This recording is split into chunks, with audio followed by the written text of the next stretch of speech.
Gerry Brinkman from BereanNation.com. This morning in my devotions, I was reading in Acts chapter 15, and I'm going to start in verse 36, read to the end of the chapter, which is a few verses. It says here that after some days, Paul said to Barnabas, "Let us return and visit the brethren in every city in which we proclaim the word of the Lord and see how they are." Now Barnabas wanted to take John, called Mark, along with them also. But Paul kept insisting they should not take him along, who had deserted them in Pamphylia and had not gone with them to the work. And there occurred such a sharp disagreement that they separated from one another, and Barnabas took Mark with him and sailed away to Cyprus. But Paul chose Silas and left, being committed by the brethren to the grace of the Lord. And he was traveling through Syria and Cilicia, strengthening the churches. So, this is the start of their second missionary journey with Paul, and this time with Silas or Silvanus. He's got a couple of different names. And verse 39 here is the key focus of the passage. There occurred such a sharp disagreement that they separated from one another, and Barnabas took with him Mark and sailed away to Cyprus. But Paul chose Silas and left, being committed by the brethren to the grace of the Lord, etc. So I got to thinking, who was right and who was wrong? I'm not entirely sure it's as simple as right and wrong here, but the issue seems to revolve around this fellow John, who is also called Mark. There are some schools of thought that this John Mark individual is the fellow who took dictation from Peter and wrote a gospel according to Mark. I'm not saying that he was that guy, but that's one particular position that's been taken over the years. Mark, as you will recall, or John Mark, was there when there was a sorcerer opposing them with one of the Roman kind of leaders of a region, and the Roman leader wanted to hear this, and the other guy was in his counsel and advising him not to, and trying to distract him and trying to turn him away from the truth. And Paul stood up and said, "No, you, sir, are gonna be blind, blah, blah, blah." And the man all of a sudden was blind, and he was blind for several days, and had to look around for somebody to lead him around from place to place.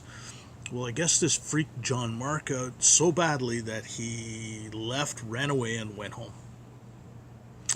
I don't know, probably would have freaked me out too. I don't know that I'd have been any different than him, but Paul was of the opinion that bringing this fellow along, who was so emotionally unstable and spiritually ungrounded, would not be conducive to the situations that they would find themselves in as evangelists, preaching the gospel to crowds that maybe didn't hear it or who had heard it and were hostile.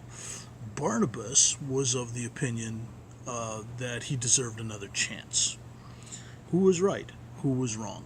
I don't really know, but I can tell you from the results that I think it was the Lord who was with Paul.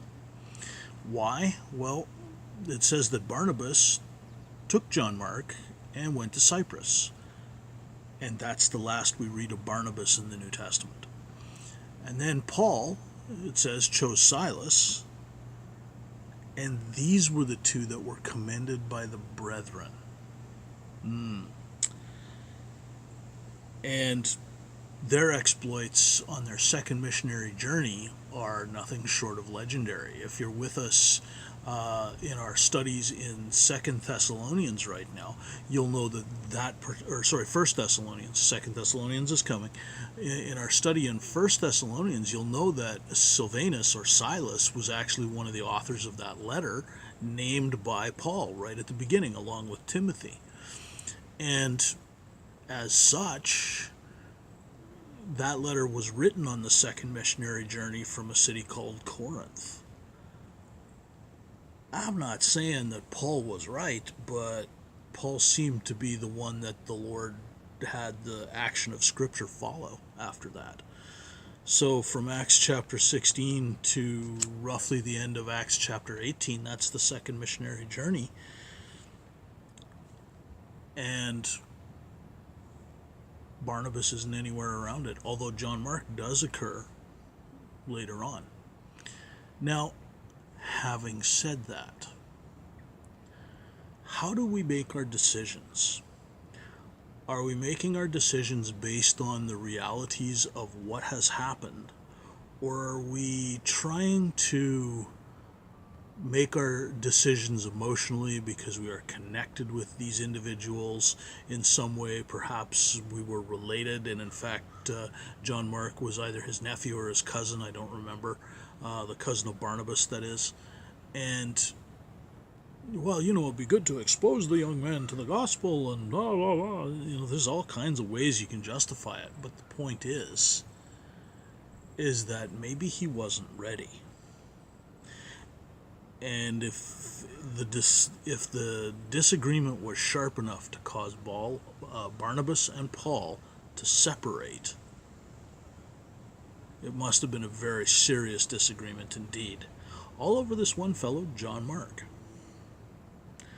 How about you, John Mark? Where do you stand on all this? I'm a lot like him, and all I can say is I thank God for his grace that has led me by the hand in the way that I should go. Have I failed him and freaked out? Oh, you better believe it. But having said that, God has always been merciful and nothing short of the God he promises he will be in the New Testament.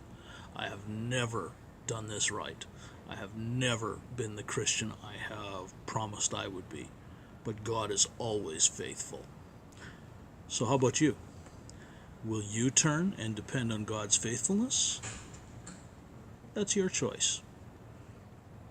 I'm Gerry Brinkman. This is Berean Nation. Keep studying the Scriptures daily to see if these things are so.